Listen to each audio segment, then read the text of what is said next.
Donc du coup, Marmoset. Pour ceux qui ont déjà vu, désolé, pour ceux qui débarquent, tant mieux. Je vais faire rapidement un petit tour du propriétaire. Donc c'est un moteur de rendu temps réel dans lequel il y a moyen de faire du baking, du texturing, du render et de l'animation. D'accord. Euh, Ici, je vais surtout vous le présenter pour faire du rendering. D'accord. Donc mettre des lights, s'amuser un petit peu avec les matériaux et avec les caméras. Dans Marmoset, vous avez accès ici sur la droite aux matériaux et à leur setup. Et sur la gauche, vous avez accès à votre outliner et quelques settings qui vont vous permettre d'avoir plus d'impact sur votre scène de rendu. Donc un sky, une caméra, etc. Vous avez différentes fenêtres ici au-dessus, Setup, Texture, Render, Animate. Le mieux c'est de rester en classique. C'est là-dessus que je vais rester moi pour faire ma présentation. Ici au-dessus, dans Edit, View, Scene, Texture, Material, Render, Windows, Help, vous avez accès à plein de petites options, d'accord. Nous, on utilisera principalement tout ce qui se passe dans scène pour ajouter des éléments dans notre scène. Et vous avez la possibilité dans File de Save, Save As, Export, Import des éléments, en plus d'exporter votre scène pour faire des Marmoset Viewer en temps réel sur le navigateur web. D'accord. Les viewports de Sketchfab, c'est une chose. Il existe aussi les viewports de Marmoset, c'est une autre chose. Alors, pour commencer, on va tout simplement importer notre asset ici dans Marmoset. Donc, je vais aller la chercher.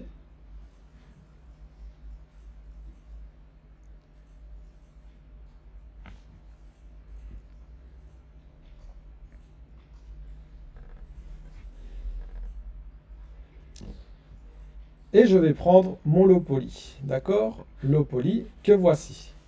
À partir du moment où mon low poly est importé, on peut voir ici en naviguant autour qu'il n'a pas de texture. Par contre, il m'a aussi importé les textures associées à mon personnage. On voit que dans mon outliner ici, j'ai bien mon FBX avec tous les FBX qui le composent. Ok. Première chose à faire, ça va être tout simplement de setup le matériel. Pour setup le matériel, je peux cliquer dessus et j'ai accès à tous les éléments qui vont composer mon matériel. Nous, on a fait un export Unreal Engine depuis Substance, donc on va directement utiliser la normal map ici. Il y a deux manières de l'apporter. La première, c'est de cliquer sur normal map, d'accord.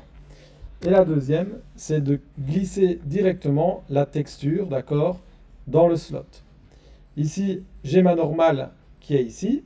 Eh bien, je vais simplement la glisser dans le slot comme ceci.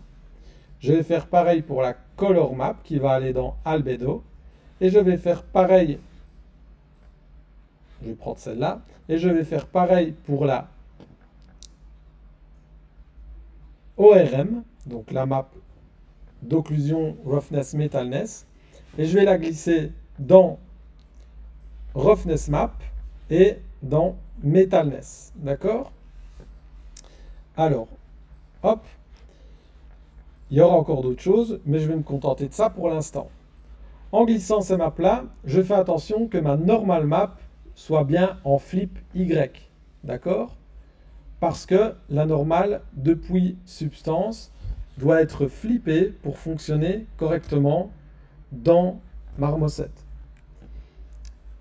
Mon albedo doit être en sRGB et use midmap de cocher. Normalement, c'est de base, mais ne sait-on jamais. Il faut quand même checker ça. Ma roughness va prendre le canal G, d'accord. Pourquoi? Parce que la roughness, quand on l'exporte depuis Substance, c'est occlusion, roughness, metalness, ORM-RGB, d'accord. Donc là, je mets le channel G pour ma roughness. Et dans reflectivity, metalness, je vais mettre le channel B, d'accord, parce que c'est le channel B qui est pris en compte pour la métalness dans ce cas-ci. Alors, petite spécificité, comme je n'ai pas réellement de la métalness sur mon cochon, je vais pouvoir switch le chan ici de mon matériel métalness plutôt en spécular et aller chercher la map G aussi, d'accord, donc la map de réflexion, histoire de pouvoir moi-même gérer un petit peu les spéculaires dans mon channel. Ce sera un petit peu plus précis, un petit peu plus intéressant à gérer qu'une métalness qui n'existe pas puisqu'il n'y a pas de métal sur mon cochon. Et comme je vais avoir beaucoup de peau à gérer, c'est plus intéressant de passer le matériel en spéculaire. Vous voyez que par rapport à une reel, pour setup un matériau, c'est un petit peu plus rapide puisque tout est déjà, tous les nodes en quelque sorte sont déjà faits. Et mis à part le plug de ma map, eh bien, j'ai pas grand chose à faire si ce n'est m'amuser avec les sliders. Ok? Alors, en réalité, eh bien, ma petite map ici pour mon cochon, mon petit matériel, j'ai déjà un setup de base. Ok? Si jamais j'avais de l'opacité ou de l'émission en plus, eh bien, on voit qu'ici, dans émission, je vais pouvoir choisir émissive. Et si j'ai une map d'émissive, l'utiliser pour la mettre sur mon cochon. Je n'en ai pas dans ce cas-ci. Et voilà, vous voyez que ça fonctionne. Ok. Et si j'ai une transparence, eh bien, je vais le mettre en cutout ou en editor pour venir créer de la transparence sur mon cochon. D'accord? Dans ce cas-ci, pareil, je n'en ai pas là dans l'absolu. Donc, je n'en mets pas. Alors, dans Occlusion, je pourrais mettre un petit setup d'occlusion et dans la map, eh bien, je peux très bien reprendre mon ORM puisque ORM, Occlusion, Metalness, Roughness, je vais glisser mon ORM dedans, hop, et la laisser en channel R puisque dans le R, j'ai mon occlusion. Et là, on peut voir effectivement qu'il va calculer une occlusion en plus en temps réel sur mon texturing. D'accord? Donc, intéressant. Si j'ai une cavity map, je peux aussi l'utiliser là en dessous pour faire une diffuse cavity, une specular cavity. Dans ce cas-ci, je n'en ai pas. Je laisse tout ça désactivé. D'accord? Alors, on voit qu'on a la 7 et ok, why not? Ça peut aller, mais pour le moment, honnêtement, en termes de render, on peut clairement mieux faire que ça. Alors, première chose à faire, c'est se dire, tiens, est-ce que je ne pourrais pas un petit peu améliorer déjà mon matériel? J'ai mis tous les trucs de base, mais on remarque que sur un cochon, il y a forcément un peu de subsurface scattering, donc ça va être intéressant d'aller en setupé. Pour setupé du subsurface ici, je vais aller cliquer sur transmission, et dans transmission, vous voyez que vous avez réfraction, subsurface scattering, volumetric scattering ou thin surface. Nous, on va mettre du subsurface scattering. Et pour le moment, on va le laisser de base comme ça, d'accord? Pourquoi je le laisse comme ça de base pour le moment? Parce que je n'ai pas encore de réel lighting dans ma scène. Donc ça sert à rien de le setup à fond, alors que je n'ai pas vraiment de lighting dans ma scène pour voir ce que je suis en train de faire. D'accord? Donc je le mets comme ça et c'est très bien, je sais qu'il est mis. Je n'ai plus besoin de m'occuper de mon matériel pour le moment. Maintenant, ce qui va m'intéresser, c'est surtout le lighting. Ok? Pour le moment, vous voyez que dans ma scène ici, j'ai qu'un sky, et quand je le désactive, il fait tout noir. Ok? Exemple merdique, mais hyper parlant et très visuel. Quand je vous dis que le lighting et la présentation vont être très importantes, c'est très simple. Voilà ce qui se passe si je vous montre mon œuvre dans une pièce où il n'y a pas de lumière. Ok? Il ne se passe rien. Donc, c'est là que vous comprenez que les lumières que vous allez utiliser et la manière dont vous allez les disposer sont vraiment importantes. C'est un métier. Il y a des gens dans des galeries d'art qui sont payés pour accrocher des œuvres et les éclairer. Ok? Vous là, c'est votre métier, c'est de créer une asset qui va être cool, mais pas de bol, vous devez encore être meilleur que ça parce qu'en plus, vous allez devoir la présenter vous-même et pouvoir l'éclairer vous-même. Donc, ça veut dire que vous allez devoir vous questionner sur comment on va faire ça. Alors, moi, ce que j'aime bien faire, justement, pour commencer, c'est de désactiver le sky complètement. Ok? De le mettre en off, comme ça, il fait tout noir. Pourquoi je fais ça? Parce que le sky, il fait un éclairage global de toute notre asset, de toute notre scène. Ok? Et si j'essaye de faire un lighting là-dedans, je ne vais pas avoir, moi, la notion de tiens, qu'est-ce que ma light éclaire vraiment? Parce qu'il y a mon sky qui éclaire tout en même temps. Donc je le désactive et je vais setup mes lights sans sky et je reviendrai au sky après. D'accord? Donc pour commencer, je vais cliquer sur le petit onglet d'ampoule qui est là au-dessus. Boum. Et je vais mettre une light omni. D'accord? Et là, bouh, oh, ça y est, je vois. La light omni, c'est comme une ampoule. Elle va éclairer dans toutes les directions. C'est omnidirectionnel. D'accord? Et dans ce cas-ci, le type de lighting que je vais vous montrer est un lighting complètement basique. C'est un 3-point lighting avec une main light, une fill light et une rim light. La rim light, c'est une backlight. Ok? Là, je place en premier une main light. D'accord? Je vais tout placer de manière ref et puis après, on va tout régler et tout reprendre un à un. Donc, j'ai une main light qui est une light générale, c'est ma light principale. Vous voyez que quand je la setup, si je reviens voir mon cochon, clac, on voit effectivement qu'il est éclairé ici d'une manière, mais par contre, tout le reste, là il fait tout noir et derrière il fait tout noir. Donc, cette main light, on va l'accompagner, hop, d'une fill light. La fill light, ça va être une light qui va venir déboucher les ombres, mais qui va être un peu moins forte. Ok? Donc là, elle est éteinte. Si je l'allume un peu, clac, elle va venir vraiment éclairer mes ombres qui sont créées par la light, main light. Et en les débouchant comme ça, je vais un peu mieux voir ce qui se passe dans les ombres de ma main light. Ok? Et la dernière light que je vais utiliser, je duplique, c'est ma rim light. Ok? Et elle, ma rim light, elle va venir en opposition à ma main light. D'accord? Comme ça, j'ai main light qui éclaire ici, rim light qui éclaire là, et fill light qui éclaire là. Ma rim light, je vais la passer en spot. Ok? Et je vais la tourner vers mon cochon. Hop, comme ceci. Ok? Je la passe en spot, comme ça, je sais qu'elle est vraiment tournée vers la zone que moi je veux. Et je sais exactement choisir son angle d'éclairage. D'accord? Avoir vraiment un truc plus ou moins opposé à la main light ici. Clac, comme ça. La rim light, qu'est-ce qu'elle va faire? Elle va venir créer un liseré. Donc là, je vais un petit peu l'exagérer pour que vous voyez. Un liseré de couleur, d'accord? Sur tout le pourtour de la silhouette, ici, de mon personnage. Vous voyez? Pour le moment, c'est un liseré de couleur blanc. Mais si je le colorise en bleu pour que tout le monde voit mieux, on voit ici que très légèrement, tout le pourtour de mon perso est éclairé en bleu. La rim light, elle sert à ça. Elle sert à vraiment venir se relever la silhouette de mon personnage et vraiment qu'on comprenne bien son pourtour. Ok? Alors, pour le moment, vous voyez que j'ai tout mis comme ça sans les régler. Pour le moment, en faisant ça, eh bien, ce qui se passe, c'est comme la light n'est pas réglée, elle est considérée quasiment comme une lampe de poche.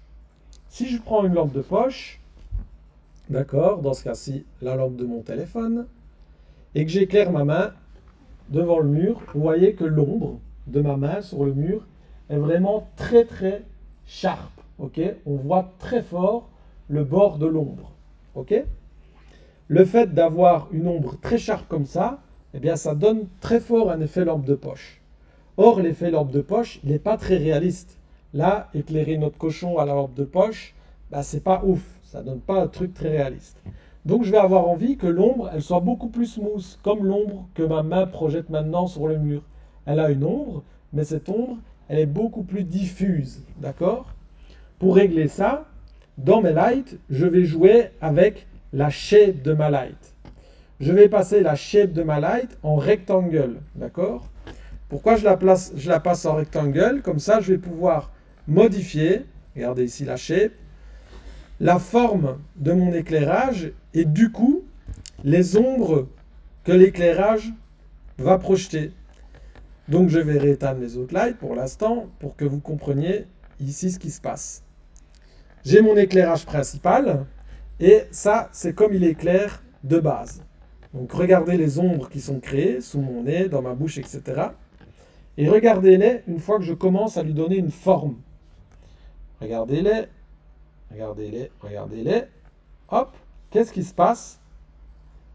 L'ombrage créé par par ma lampe est beaucoup plus smooth. Vous voyez la différence? Là, si je le remets à 0, on a vraiment un truc super sharp. Et quand j'augmente mon épaisseur et ma hauteur de light, on commence à avoir vraiment un truc hyper diffus. Ok? De la sorte, l'éclairage est beaucoup plus réaliste. D'accord? Si je passe en sphère pour aller plus vite, et que je fais ça ici comme ça, vous voyez qu'on passe d'un truc, on a l'impression qu'on est éclairé à la lampe de poche, à quelque chose de beaucoup plus réaliste en termes de lighting. D'accord? Eh bien, vos lights, quand vous allez les setup, il faut toujours absolument setup correctement l'épaisseur et la hauteur de la light pour venir influencer sur la softness de vos ombres. L'épaisseur ici va jouer sur la softness, sur l'épaisseur de la lumière, et la height sur la hauteur. Si j'ai une ligne qui est plutôt de bas en haut comme ici, noir au-dessus, clair en dessous, eh bien ça va être la height map, la hauteur qui va être modifiée. Si j'ai une onde dans l'autre sens, plutôt comme sur le nez, eh bien ça va être sa largeur ici qui va être modifiée. D'accord?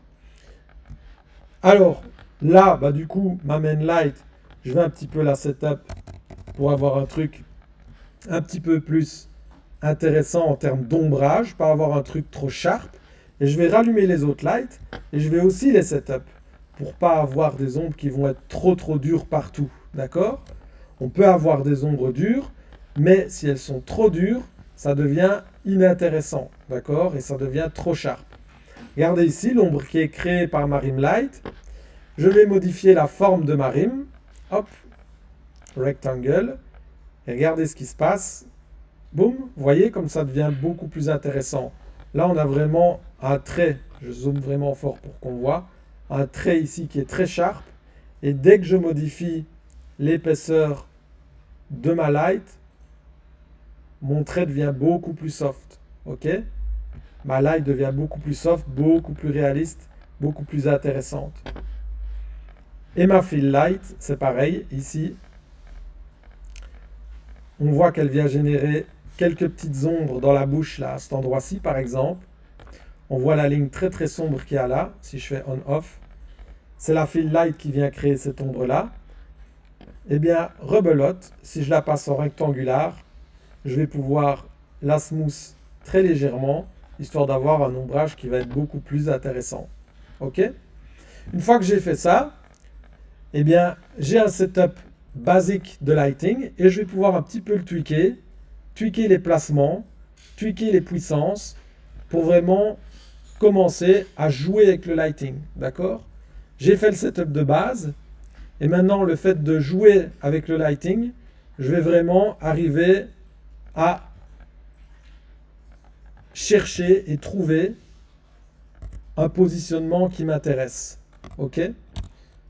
Donc moi, j'aime bien avoir une fill light qui est peut-être un petit peu plus basse et une main light qui va être un petit peu plus haute et inclinée pour créer un peu des ombrages qui viennent plus du dessus, comme si c'était une lumière un peu plus naturelle, d'accord?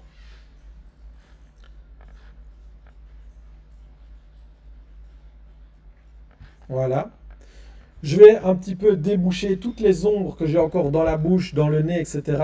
en rallumant mon sky, d'accord? Et en baissant sa puissance, d'accord? Vous voyez que le sky, là, je le rallume et légèrement, je viens déboucher ce que j'ai dans la bouche à gauche, à droite, d'accord? Mon sky, dans Marmoset, je veux aussi pouvoir le modifier. Si je vais dans Library et que je surfe là, on voit que j'ai plein de HDR qui me permettent d'avoir des environnements différents. Ces environnements-là sont tous un peu colorés. Par exemple, je prends celui-là, et si je l'active, vous allez voir que la couleur globale de mon lighting, pouf, il change. Ok? On a beaucoup plus de l'orangé et du bleuté en réflexion sur la langue dans ce cas-là. Alors ça peut être intéressant, bien sûr ça peut amener quelque chose, mais attention que du coup, ça va forcément modifier la compréhension globale de l'éclairage et du coup vos couleurs. Donc ce que vous pouvez faire, c'est utiliser par exemple le studio. Donc si vous écrivez studio dans le filtre ici, vous allez avoir accès à au moins 8 studios qui eux vont avoir un éclairage plus soft, plus neutre, d'accord, avec moins de couleurs, mais qui au moins va vous permettre d'être plus fidèle à ce que vous avez modélisé. Vous voyez que selon celui que je prends, on a vraiment des rendus très différents, d'accord? Donc c'est à vous vraiment de sélectionner ce qui va le plus vous plaire, ce qui va plus correspondre à ce que vous voulez, et puis après à tweaker sa puissance surtout, puisque vous voyez que quand je le garde de base, ça peut complètement être très très clair et complètement désactiver le lighting que j'aurais créé. Ok? Moi j'aime bien celui-là. Je vais juste l'utiliser, mais descendre un petit peu sa puissance pour avoir quelque chose d'un peu moins puissant, tout simplement. Alors, du coup, j'ai un lighting basique, d'accord, mais qui fonctionne, avec une petite trim que je vais pouvoir un petit peu déplacer pour essayer de créer des ambiances ici différentes dans la manière dont ma silhouette est marquée. Et je vais même pouvoir un petit peu être un petit fou et depuis ce lighting là commencer à itérer peut-être d'autres choses, par exemple en dupliquant ici ma rim light. Hop. Et en mettant une deuxième du même côté que la main light, d'accord, mais en la colorisant un petit peu, par exemple un petit peu en jaune comme ceci, pour apporter un petit pic de couleur un petit peu plus jaune de ce côté-là. Et je fais le test, je regarde on-off, ok? Et voyez comme ça vient un petit peu souligner ma silhouette. Alors, disons que je suis content avec ça, quelle est l'étape suivante? L'étape suivante, ça va être de travailler sur ma caméra. Ma caméra, je la sélectionne, et voyez quand je clique dessus, hop, j'ai accès à plein de paramètres, d'accord? J'ai accès à plein de paramètres et celui qui va m'intéresser le plus en premier, ça va être le field of view. D'accord? D'ailleurs, c'est quasiment lui qui arrive en premier. Le field of view, si je l'augmente très fort, regardez ce qui se passe. Mon asset a vraiment une grosse déformation. Limite, c'est un peu exagéré. Ok? Cette déformation, elle va être intéressante pour donner l'impression que des objets sont immenses. Et on a l'impression qu'on est contre un titan là. Ok? A contrario, si je la réduis, eh bien, je vais vraiment casser, aplatir mes perspectives. Et si je la réduis vraiment fort, je vais vraiment avoir des rendus hyper plats en termes de perspective. Les deux sont forcément intéressants comparé à ce que vous avez envie de montrer. D'accord? Moi, par exemple, j'aime beaucoup un peu casser les perspectives quand je rends des persos. Je trouve que ça a un côté un peu intéressant. Maintenant, forcément, eh bien, si je vais vouloir rendre un monstre immense, forcément que je vais jouer sur les perspectives et en rajouter beaucoup plus. Mais quand il y a un visage, quand il y a des yeux, quand il y a un nez, j'aime quand même bien descendre le field of view bas dans Marmoset parce que ça nous donne un shot un petit peu plus comme on aurait tendance à shooter des stars, d'accord? Si on regarde ici,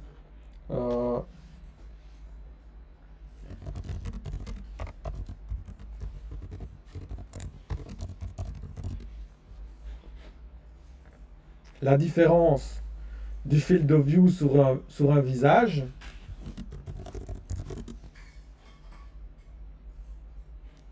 Voilà, par exemple, ici, on a l'exemple très simple. Un field of view avec une caméra qui va être très très élevée dans Marmoset. On va avoir cette perspective qui va être très déformée, d'accord? Un petit peu comme les caméras de nos téléphones, les caméras selfie. Ce sont des caméras avec des field of view qui sont très très bas et du coup on a cette déformation. Alors que si dans Marmoset je l'augmente, enfin je le diminue parce que c'est inversé ici par rapport à un objectif d'appareil photo, eh bien je vais ramener les perspectives à plat et je vais vraiment avoir une photo plutôt de type presque mannequinat, d'accord, où la tête va avoir beaucoup moins de perspective, va être beaucoup plus carrée, comme on a là, et va un petit peu ramener ce côté professionnel, photoshoot, d'accord, du portrait. Vous pouvez aller voir sur Google, il y a plein d'exemples différents, d'accord, du Field of View dans Google Images. Vous notez portrait Field of View. Voilà, là on a encore un bel exemple. Vous voyez la déformation que ça peut induire si c'est très léger ou très très haut. Ici aussi, voilà, on a un très bel exemple.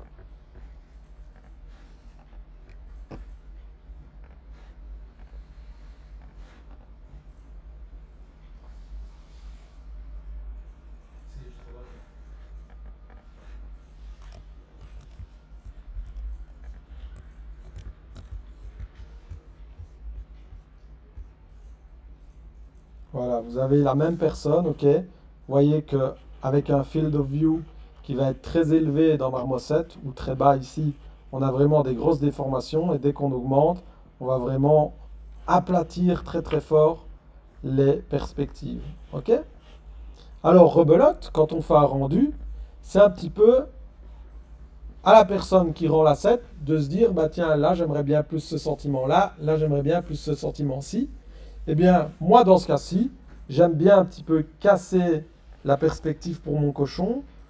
Pourquoi j'aime faire ça? Tout simplement parce que si je la laisse de base, on est à 40, et que je le présente comme ceci dans une vue plutôt acceptable, eh bien, toute la moitié du visage se fait cacher par le nez, parce qu'il a quand même déjà de sacrées proportions complètement exagérées. Et le fait de réduire le field of view, bien, ça me permet de ramener la partie arrière du visage plus vers l'avant, mais de quand même garder, d'accord, une vue un peu de trois quarts. Et en fait, ça, c'est une règle qui est assez importante, c'est quand vous allez faire des rendus, évitez de faire que des trucs complètement de face comme ça, ok? Parce que même si on est sur une perspective qui est plus marquée, quand on est en full face comme ça, il n'y a rien à faire, on perd un petit peu de l'intérêt. On est en 3D, donc profitez des angles, profitez des coins de pièces, profitez des trois quarts, d'accord? Profitez des hauteurs et des contre-champs. Il faut vraiment s'amuser avec les angles qu'on a. Moi, dans ce cas-ci, j'ai pas envie de le montrer de face. Je trouve que c'est vraiment dommage de faire un shot de face comme ça. Donc, je vais le faire un peu de trois quarts. Et comme j'ai envie d'avoir quand même tout le visage qui sera plutôt visible, eh bien, je casse un petit peu la perspective, histoire d'avoir un petit peu du côté droit du visage qui est apparent sur mon premier shot. Ok? Et en réalité, c'est depuis ce shot-ci que je vais pouvoir setup toutes les choses que je vais avoir envie de polish par après. Donc la puissance de mes lights, ok, puissance de mes rim lights, puissance de ma rim light secondaire, puissance de ma fill light.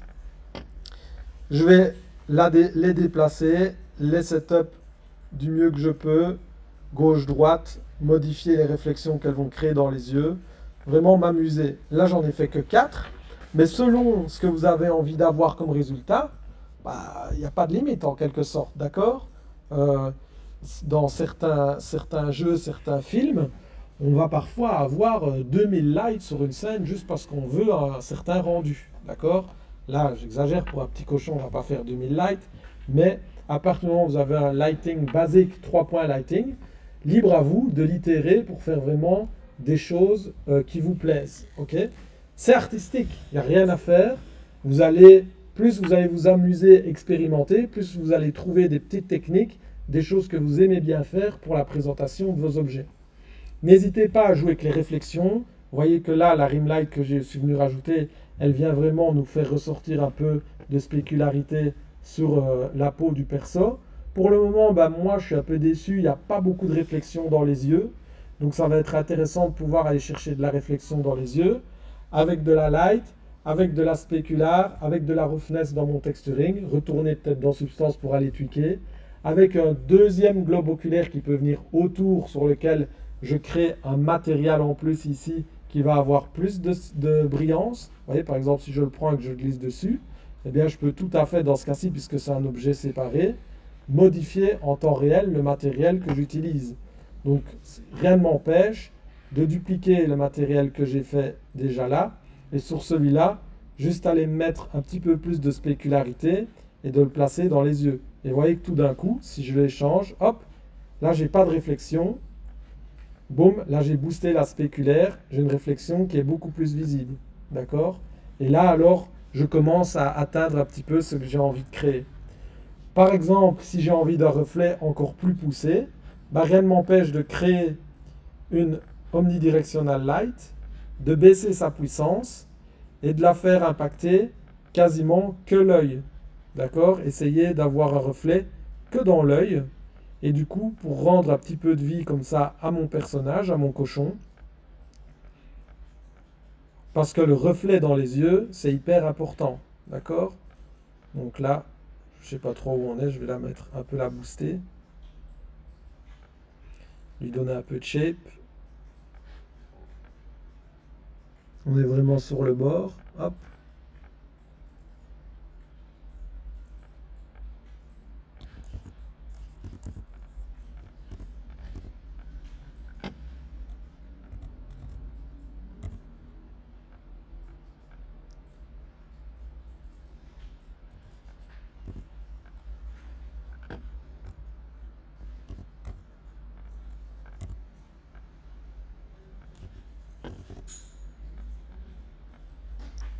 Pour le moment, on est à l'intérieur de l'œil. On est là.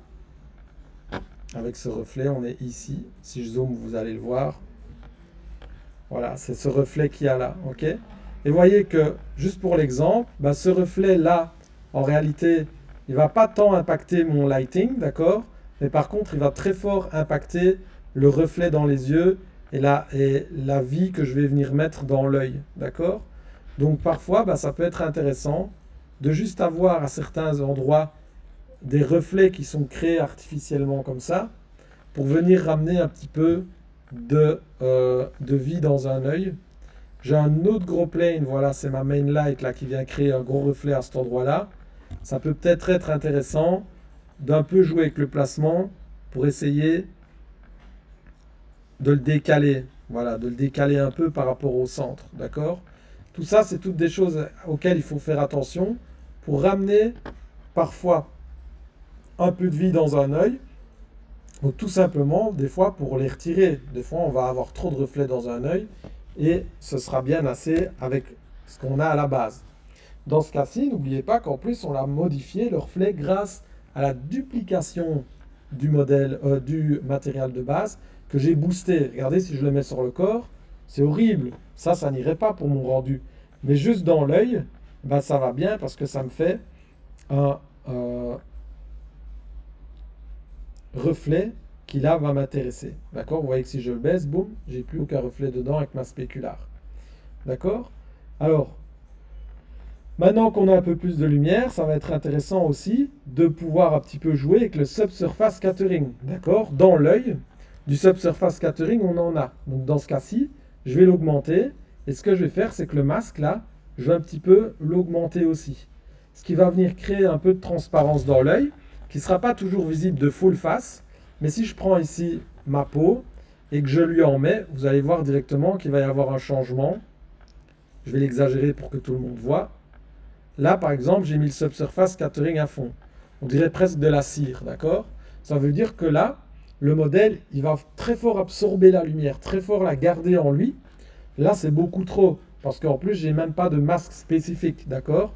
Mais dès que je commence un petit peu à réduire, à utiliser mon slider ici et mon masque, eh ben, on voit que, certes, là, il est uniforme, donc il n'est pas parfait, parce que j'ai le même subsurface scattering partout, mais on voit qu'en termes de texture de peau et de réaction à la lumière, on est un peu plus juste. Si je le désactive, non, boum, vous voyez là, ça absorbe un petit peu moins la lumière.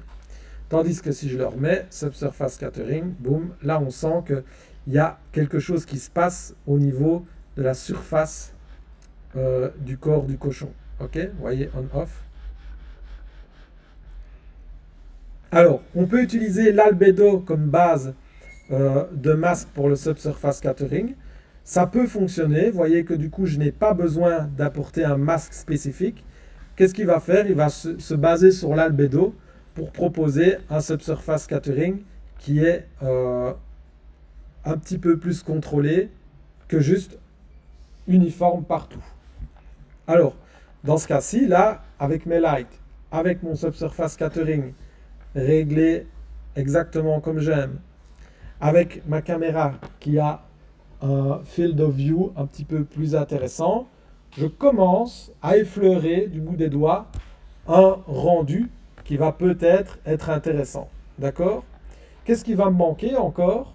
Très important, c'est aller dans les options de render pour un petit peu commencer à activer des choses pour un peu booster le rendu général. Première chose, dans Marmot, on peut simuler du ray tracing, donc avoir de meilleurs rebonds de lumière, de meilleures auto-expositions, de meilleure self-exposition. Donc par exemple, si vous aviez une émissive, l'émissive va vraiment émettre de la lumière, d'accord? Et il va y avoir de la lumière qui est générée par la texture. Si vous avez dans ce cas-ci de light, eh bien les ombres vont être plus profondes, la lumière, les réflexions vont être plus belles. Donc on va activer ça. Il faut aller dans Lighting, et là, plutôt qu'être en raster, vous allez cliquer sur Ray Traced. Boum. Et là, vous voyez qu'on est passé un petit stade au-dessus en termes de rendu. Le truc, c'est que comme j'ai fait déjà certains setups sans être en Ray Traced, eh ben, il y a des setups comme le Subsurface Scattering qui, selon moi, là, est un petit peu trop fort. Donc, je vais retourner ici et un petit peu le réduire. Voilà, pour avoir quelque chose d'un peu moins puissant. Et pareil dans l'œil. Hop, pour un peu le réduire comme ça. Ma rim light bleutée est un peu moins forte aussi avec le ray tracing. Donc, je vais un peu la déplacer et venir plus la marquer sur cette partie-là du corps. D'accord? Vous voyez qu'ici, elle vient d'apparaître. Je la booste pour que vous voyez mieux. Ça m'intéressera mieux plus d'avoir vraiment une grosse rim light de ce côté-là, vraiment pour venir plus marquer la silhouette. Vous voyez, dans ce genre-là, je vais baisser sa puissance pour être un petit peu plus intéressant. Peut-être encore un peu la lever.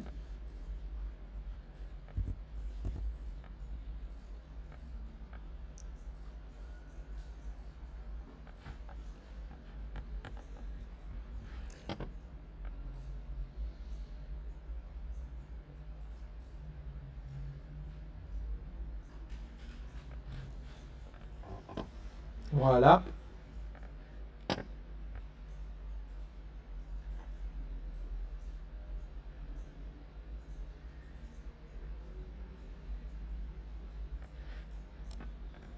Ok, travailler quelque chose dans ce genre-là. Le truc, c'est que j'ai été distrait. Ça aurait été plus malin de directement aller activer le ray tracing avant de commencer à faire mon éclairage. J'aurais pas dû revenir comme ça dedans. D'accord? C'est les aléas du direct. En discutant avec vous, j'ai zappé d'aller directement avec vous dans l'onglet render et d'aller cocher ray traced. Vous voyez que dans les setups du ray traced, pour le moment, on n'est que à un bounce. C'est quoi le bounce? Ça veut dire que c'est le nombre de fois où on va calculer une réflexion de lumière. Donc par exemple, si j'avais une lumière et que j'ai une feuille blanche, ben, quand la lumière va réfléchir sur la feuille blanche, indirectement, ma feuille blanche va un peu éclairer le modèle qui est en face. Et ça, on va le calculer qu'une fois, ce bounce. Une lumière, ça peut rebondir plein de fois. Ça rebondit plein de fois, d'accord? Là, on met une limite. Pourquoi? Pour pas faire exploser l'ordi. Parce que si on dit, bah en fait, finalement, tu peux calculer la réflexion de la lumière à l'infini, bah lui, il calcule, d'accord? C'est une machine. Donc forcément, si j'augmente ce bounce, je vais par définition un petit peu améliorer la qualité du rendu de ma lumière, mais je vais aussi augmenter le temps de rendu. Plus je vais mettre du bounce et plus je vais commencer à jouer avec la transmission, bah plus je vais quitter le temps réel dans mes rendus de personnages. Donc ici, comme j'ai pas vraiment d'émissive, j'ai pas vraiment de light complexe émanant de mon perso, et j'ai pas besoin d'aller cocher 56 000 bounce. Je peux en mettre 2, 3, c'est bien assez. D'accord? Tout ce qui va être ici en dessous vont être des paramètres qui vont nous permettre d'un petit peu modifier les réflexions calculées par le ray tracing, l'intensité de mes diffuses. Vous voyez par exemple que si j'augmente réflexion, mon cochon devient beaucoup plus brillant. Ok? Et tout ça, ça va me permettre d'encore venir tweaker la manière dont mon ray tracing va interagir. Ok? Advanced Sampling va simplement utiliser plus de ressources pour sampler beaucoup mieux les lumières et les ricochets. Les caustiques, on peut les passer en full. En fait, c'est très simple. Plus vous allez monter, plus ça va prendre du temps pour faire le rendu, mais plus ça va être beau. Le nombre de samples, ça va être le nombre de fois où on va passer sur l'image pour l'améliorer. D'accord? Je mets 256. Si je mets 128, eh bien, il va avoir fini son calcul plus vite, mais l'image sera moins belle. Si je descends, voilà, là j'en ai mis 32. L'image est un petit peu plus brouillon, mais par contre, il a fini de calculer en 2 secondes. Vous avez la petite barre ici hein, qui calcule en temps réel là. Honnêtement, dans le viewport temps réel, ça peut être intéressant juste de le laisser en 256. Peut-être que quand on va faire le rendu de l'image ici, vous voyez qu'on a de nouveaux samples. Eh bien à cet endroit-là, oui, on va pouvoir peut-être le mettre en 1024 ou 2048 si on veut vraiment exagérer et avoir un beau rendu ultra polish. Dans ce cas-là, bah voilà, quand il va calculer l'image, il prendra juste un petit peu plus de temps que de l'instantanéité. D'accord? En dessous, on a le denoiser. Le denoiser, ça va être un algorithme qui va passer sur l'image pour retirer le noise, d'accord? Pour lisser le rendu global. On a un fog en dessous qui ne fonctionnera pas si on n'a pas de fog dans notre scène. Donc, pour rajouter un fog, on va dans Add Object, Scene, Fog, ok? Et là, boum, vous voyez qu'il y a un fog qui est automatiquement calculé dans ma scène. Ce fog-là, là, il n'est pas du tout setup.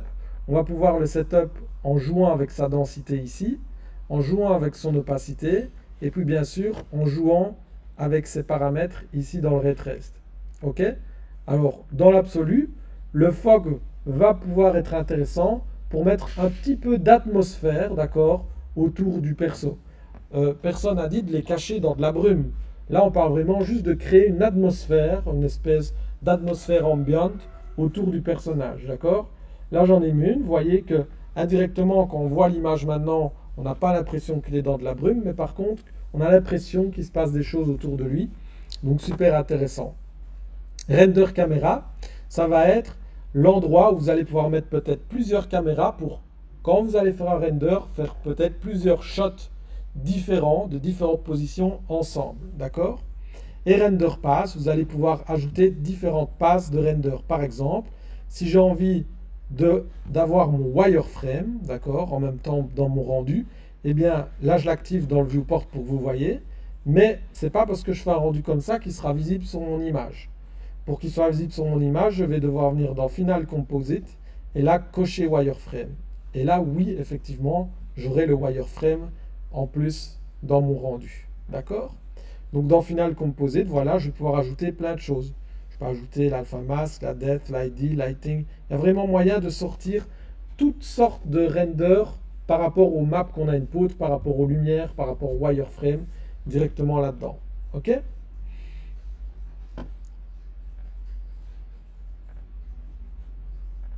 Ici en dessous, on a Output Image. Eh bien, tout simplement, c'est l'endroit où je vais sortir l'image que Marmoset va calculer pour moi. Donc, moi, je veux un PNG, ok. Je veux qu'il soit en 4K avec 512 samples, d'accord? Dans ce cas-ci, voilà, j'aime bien comme ça. Il va me le dénoiser avec un CPU, parce que je suis sur Mac, il n'y a pas de GPU. Et il me le dénoise avec un pouvoir à 0,7, d'accord?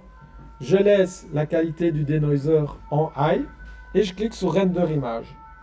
Et là, effectivement, il me fait mon render d'image. Alors vous allez me dire, ah c'est marrant, vous nous avez dit que c'était du temps réel dans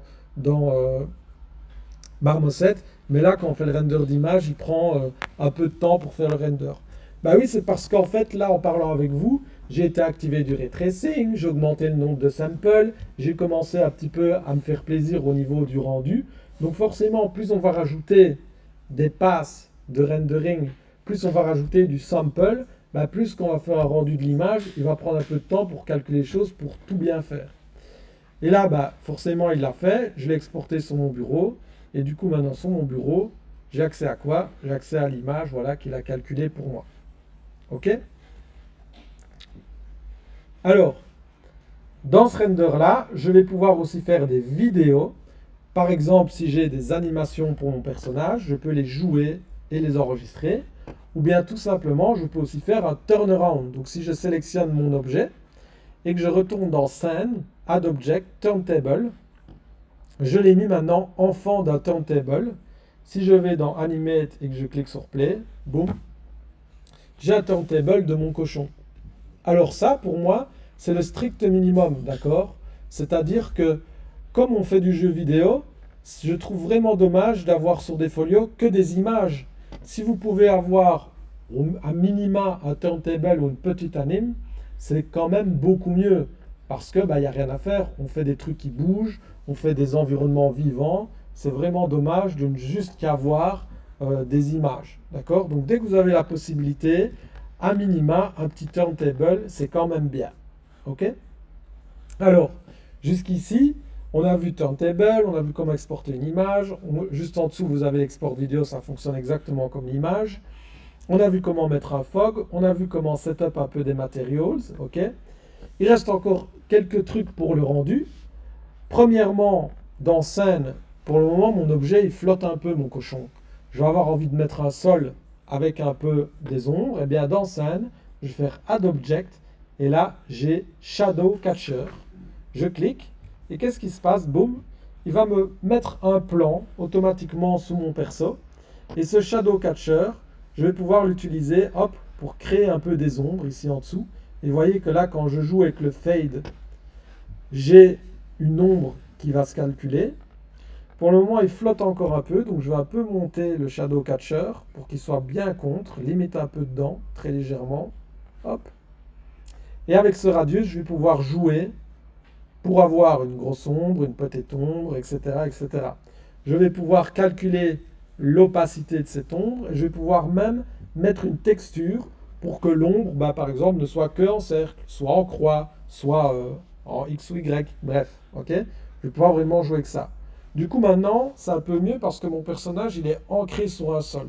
Vous voyez qu'on voit une ligne jaune ici. Quand je ferai mon render, on ne la verra plus. C'est juste la limite ici dans le viewport pour que je comprenne jusqu'où mon shadow catcher va. D'accord? En plus du shadow catcher, qu'est-ce qu'on peut faire? Dans le sky, pour l'instant, j'ai ambient sky de cocher. Ça veut dire que c'est l'ambient qui passe par mon light studio là, qui crée un petit peu les couleurs autour de mon perso. Je pourrais modifier ça en allant juste dans color, et du coup c'est la même color qui va être affichée partout en fond sur mon render, d'accord? Par exemple, voilà, du bleu, il y a moyen de faire toutes les couleurs qu'on veut, ok? Et il y aurait même moyen de venir ici et de, plutôt que de faire color ou sky, de faire blurred sky, donc c'est le même sky mais qui est flouté, d'accord? Ou bien, tout simplement, de revenir dans scène, et dans scène, on a dans Add Object, Backdrop. Et Backdrop, c'est quoi? Ça va être un fond, mais qui va revenir sous notre sujet, et qui en même temps va faire un fond de studio, sans qu'on ait l'impression qu'il y a un fond perdu derrière. Je vous montre. Ici, je vais pouvoir charger une image, d'accord? Par exemple, cette image complètement aléatoire que je trouve là. Et quand je la charge, qu'est-ce qui se passe si je retire mon fog? Parce qu'il m'empêche de vous le montrer là maintenant. Hop. Eh bien, cette image complètement aléatoire est venue se mettre sous mon cochon, mais aussi derrière. Mais ce qui est bien, c'est que je garde les ombres, vous voyez. Et là, dans mon Shadow Catcher, eh bien, je vais toujours pouvoir les moduler pour avoir des grosses ombres, des petites ombres. Mais en plus, si on regarde dans ma caméra, j'ai mon backdrop, c'est le truc que je viens de charger ici. Et là, je vais pouvoir jouer avec son opacité, d'accord? Et je vais aussi pouvoir jouer avec la manière dont il est setup. Pour le moment, il est stretch. Je peux le mettre en fill pour qu'il ne soit pas étiré et correspondre à ma scène. Je peux le mettre en fit pour qu'il fit exactement comme les proportions de l'image que j'importe. Et je peux le mettre en center tout simplement pour qu'il soit centré derrière mon cochon. Et vous voyez que c'est intéressant parce que ça permet, par exemple en stretch ou même en fill, d'avoir rapidement un petit peu des moods comme ça à l'arrière d'un perso ou d'une présentation qui vient un petit peu casser un truc uniforme ou trop répétitif. Ça vient aussi l'ancrer dans le réel. Donc ça peut être vraiment intéressant d'utiliser le backdrop comme ça pour apporter un petit peu des effets de studio ou des effets autour euh, de notre cochon. Ok? Dans ce cas-ci, voilà, par exemple, moi j'aime bien comme ça. D'accord? Si j'aime bien, eh bien je le laisse. J'ai mon petit backdrop, c'est nickel. Il nous reste encore un truc à aller creuser ensemble sur Marmoset. C'est le truc pour moi qui est le plus important, le cheat code ultime. Dans Main Camera, on va avoir accès à tout ce qui va être post-effect. D'accord? Tout ce qui va être post-effect, ça va être no tone mapping, ça va être tout ce qui est profondeur de champ, motion blur, focus, flare, distorsion. D'accord? Et là, bah, du coup, ce qu'on va faire, c'est qu'on va un petit peu travailler ça pour vous montrer jusqu'où il y a moyen d'emmener l'image directement. Donc dans le focus, tout simplement, c'est l'endroit où on va setup un depth of field, donc une profondeur de champ, d'accord, sur notre render. Donc profondeur de champ, c'est quoi? Là, je l'active, vous voyez qu'il n'y a pas de mise au point sur mon cochon. D'accord? Il fait tout flou. C'est comme si je n'avais pas mes lunettes. Si je fais un focus sur mon cochon, eh bien, vous voyez que mon cochon va être beaucoup plus net, mais qu'à l'arrière, maintenant, on a un petit flou. Ce flou, je vais pouvoir jouer avec, d'accord, pour vraiment l'exagérer et avoir un bokeh qui va être pile sur mon cochon et garder le fond dans du flou. Vous voyez qu'on va pouvoir modifier la puissance de ce flou dans le fond. Là, je l'ai carrément augmenté très très fort. Et du coup, bah, j'ai quasiment de la netteté que à l'endroit de la joue. Et directement, on passe sur un truc un petit peu plus flouté sur les bords. D'accord? Le fait d'utiliser ça, bah, il n'y a rien à faire. C'est du post-effect, c'est un filtre qui va ramener un petit peu de réalisme, d'accord, dans l'image. Et c'est toujours comme tout. Je vous en ai déjà parlé plein de fois. Comme c'est un effet, on essaye de faire ça avec parcimonie. Parce que clairement, si on y va un peu trop fort comme ça, bah là, on ne comprend plus rien et c'est un peu trop kéké. D'accord? Nous, on a du goût, on fait les choses avec style. Donc, quand on choisit d'utiliser ce genre de filtre, on y va tranquillement. Alors, vous voyez qu'il y a le depth of field post-effect et il y a le depth of field ray traced. Le depth of field ray traced est un petit peu plus cher, il va être un petit peu plus précis, d'accord? Mais il a un peu moins temps réel que le post-effect qui, lui, est juste appliqué sur la caméra. D'accord? Ici, avec le ray trace, forcément, on va le calculer aussi et les lumières vont rentrer en compte dans ce cas-ci. Si j'utilise le petit marqueur là, eh bien, je fais ma mise au point à l'endroit où je clique. Et si j'utilise Sticky Focus, eh bien, ma mise au point va tout le temps rester la même, malgré le fait que je bouge ma caméra. Juste en dessous, c'est la manière dont le depth of field va s'appliquer, d'accord? En dessous, on a du flare. Le flare, si j'arrive à le capter là avec vous, ça peut être bien, mais je ne pense pas qu'on arrivera à en avoir un parce qu'on n'a pas de lampe qui est vraiment directement positionnée vers notre caméra. Mais en règle générale, pour moi, le flare, c'est un peu trop tuning, donc je ne l'utilise jamais. Motion blur, bah, ça va être intéressant si on a des animations. Ça veut dire que si on a notre cochon en train de marcher ou en train de courir ou un personnage en train de danser ou de courir ou de marcher, eh bien, dans les mouvements, il va y avoir un peu de flou qui va apparaître quand les mouvements vont vraiment être rapides. D'accord? Dans ce cas-ci, si je l'active, ça ne changera strictement rien parce qu'il n'y a pas de mouvement dans mon rendu. Distorsion, on va avoir la possibilité de faire des distorsions barrel ou pinch sur l'image pour un petit peu exagérer parfois certains rendus, des choses que vous avez envie d'un peu exagérer, d'accord? C'est possible. Encore une fois, ça reste très spécifique. De la chromatique aberration, d'accord? Pour venir apporter une petite touche ici de déduplication rouge et bleu au niveau des silhouettes. Rebelote, c'est vraiment spécifique à des cas particuliers que vous avez envie d'utiliser. Pareil pour la déformation, la distorsion red, green, blue. Dans tout ce qui va être post-effect, il y a plein de presets, d'accord? Par exemple, voilà, j'ai plein de presets post-effect ici à pouvoir utiliser avec ma caméra. Vous voyez qu'il y a plein de trucs, hein, il y a vraiment à boire et à manger. Encore une fois, soyez subtil si vous commencez à jouer avec des post-effects.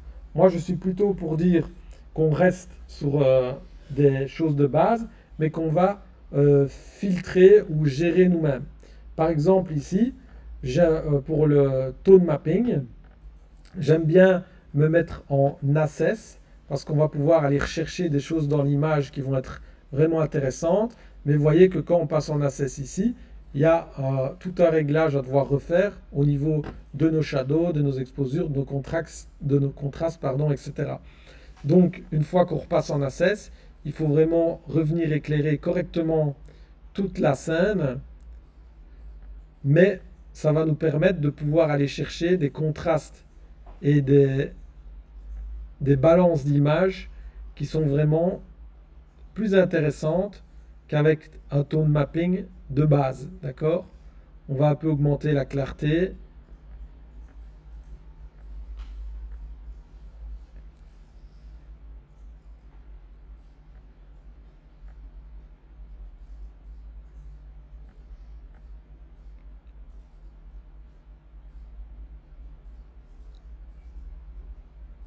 Voilà. Alors, rebelote, en tant qu'artiste, moi j'ai remarqué que j'avais tendance à fort désaturer. Donc, des fois, j'essaye de compenser en resaturant. Et puis, je me retrouve avec des images trop saturées. Donc, c'est toujours au goût et les couleurs.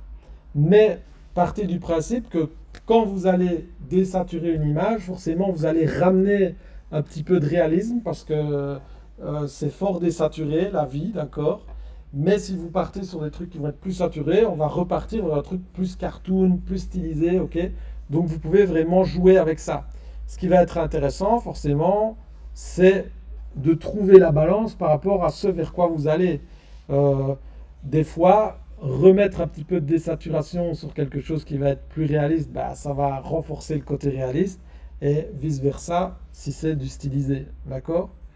Alors, ici en dessous, si je continue à descendre, donc, ah oui, pardon, il y a les curves aussi. Donc, si je clique sur mes curves ici, je vais pouvoir moi-même automatiquement, hop, venir faire des curves dans mon dessin, dans mon rendu, pardon, pour venir, voilà, souligner ou non certaines colors. Une bonne technique de base, c'est de faire un petit S comme ça. Mais rebelote, ça va un peu dépendre des contrastes de votre image. S'il y a déjà fort beaucoup de contrastes, vous voyez que ça va avoir tendance à assombrir très fort les noirs et peut-être un peu boucher les blancs. Donc attention dans ce cas-là. Ok? Hop, hop.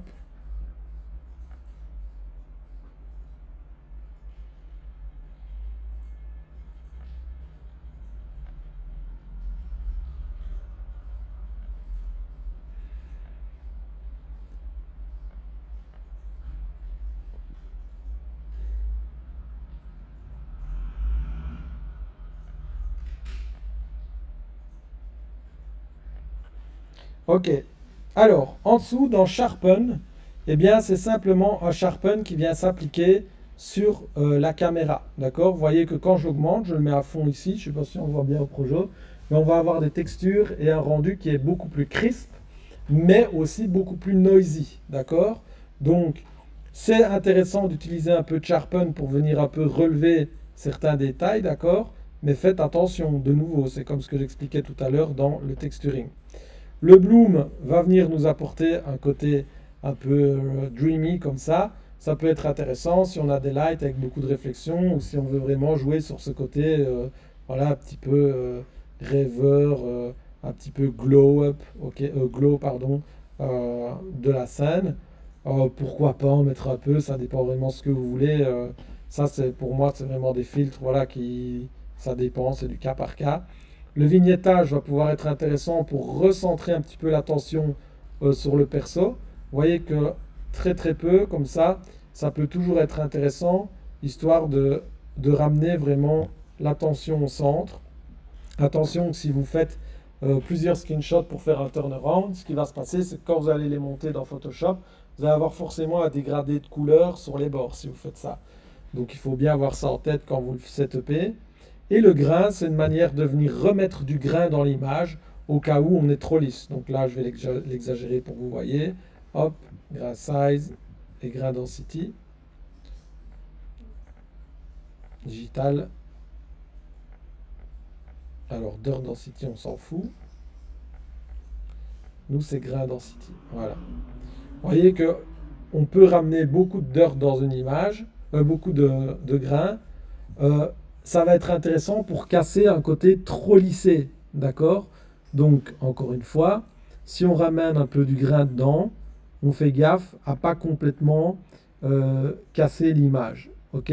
Ça va être vraiment intéressant d'en avoir. Par exemple, ici, on a beaucoup de noir très lissé. On va avoir beaucoup de textures très lissées aussi sur tous les bords ici, un peu sur la langue. Donc peut-être qu'un tout petit peu de grain peut être intéressant. Si j'y vais à fond, bah là, forcément, c'est peut-être un peu trop moucheté. Ok? Alors, pour tout ce qui est rendu ici, c'est à peu près tout. J'ai passé quasiment toutes les options avec vous en revue. Ok? Donc, bah, c'est chouette. C'est marmoset. C'est comme ça que ça se passe pour faire des rendus. Alors, moi, je pense que il y a moyen de faire des milliards de choses. D'accord? La preuve, ça, c'est ce qu'on vient de faire en live ensemble. Ok? Je vais faire un petit render. Comme ça, je l'aurai dans ma bibliothèque. Hop. On va pas le faire. euh, ouais, si on va le faire, hop, comme ça, c'est très bien. Ça, c'est ce que je viens de faire avec vous, ok, pendant mon cours. Ce cours, je l'ai donné à d'autres élèves. Ça, c'est ce que j'ai fait avec d'autres élèves. Alors, je vais le reglisser dans mon truc, s'il veut bien. Hop là. Voilà. C'est la même assiette, ok? Mais je veux vous montrer ça pour vous montrer que justement, il y a plein de moyens de présenter justement l'objet, ok? C'est pas le même lighting. Euh, le texturing est un petit peu différent aussi.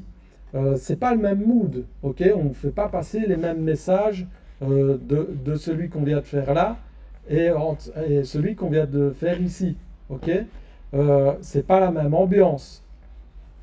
Ensuite, j'ai eu une autre classe et j'ai fait ce render. Non, ça, c'est celui qu'on vient de faire. Ça, vous l'avez vu. Tchic tchac tchouk. Je dois être aussi dans ma poubelle.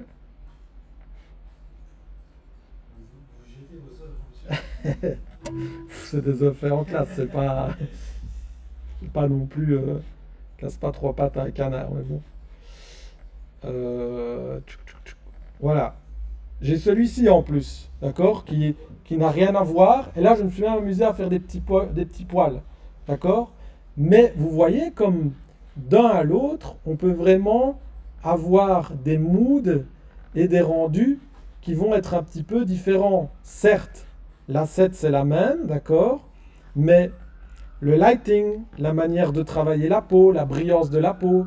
Ici, je me suis un petit peu plus attardé sur les yeux et le réalisme des matériaux, d'accord? Tandis que là, avec vous, bah, j'y suis allé plus à la one again, mais tout en essayant quand même d'avoir un espèce de rendu. On se demande un peu ce qui se passe. On a l'impression que c'est le seul survivant d'une bombe atomique. Mais en même temps, dans les couleurs, etc., on est un peu moins frappant, un peu moins détaillé. Et puis, j'ai le tout premier, là, que je vous ai montré, où là, bah, on a l'impression qu'il va se faire hacher et emballer dans un papier de charcuterie. Et finalement, les trois ont des feelings différents. Là, on est plus crasseux, on est un petit peu plus rough. Ici, on est un petit peu plus entre les deux, j'ai l'impression, où là, on va être beaucoup plus clean, beaucoup plus sur une photo. On a l'impression qu'on l'a mis dans de l'herbe en plastique pour faire une photo et que finalement, tout est un peu en plastique. Donc, vous voyez que finalement, c'est vraiment important d'itérer, d'aller tester des choses avec vos assets, puisque là, déjà rien que moi, en trois cours avec trois classes différentes, j'ai des résultats qui peuvent être différents, qui peuvent être interprétés différemment et qui vont véhiculer des qualités différentes, des idées différentes. Ok? Donc c'est vraiment important de réfléchir vos rendus à fond, à fond, à fond, à fond.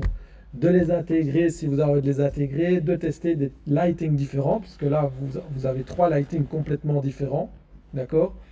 De tester des ambiances différentes, rebelote, trois ambiances complètement différentes. Et en bref, de vous amuser en fait. Parce que Moi, là, si j'ai ces trois-là, c'est parce qu'en fait, je m'éclate et ça me fait rire d'essayer plein de trucs avec les classes que j'ai et de changer les lightings. Ok? Donc, là, ce qu'il faut vraiment retirer de cette session, en plus de tiens, Marmoset fonctionne comme ça, c'est ok, moi, je me fais un petit cochon, puisque c'est ce que j'ai demandé qu'on fasse. Comment est-ce que je vais le présenter par rapport à son background, par rapport au design que j'ai créé. Tiens, euh, est-ce que ce serait pas mal d'essayer de faire un clair-obscur? Ou bien, tiens, est-ce que j'essayerais pas de le mettre dans des spots comme s'il était sur une scène? Bref, je dis des conneries, mais c'est pour essayer de vous aider à triturer un petit peu l'idée, la manière dont vous allez le présenter. D'accord? Alors, sur ce, pour Marmoset, c'est à peu près tout ce que j'avais à vous montrer. D'accord? Donc l'intégration, mise en scène, lumière, caméra et rendering pour sortir des images. Quand on est content, file, save scene as, hop, là.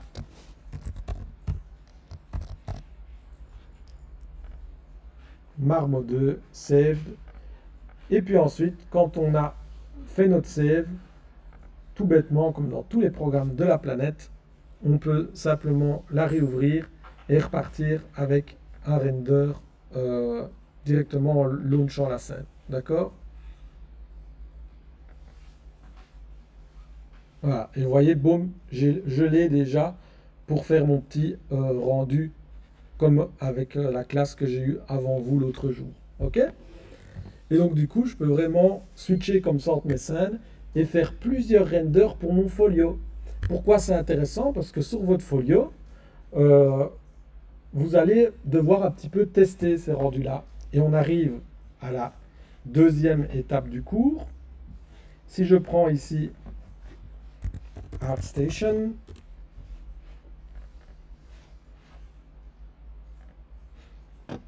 et que je vais sur le projet 2 secondes.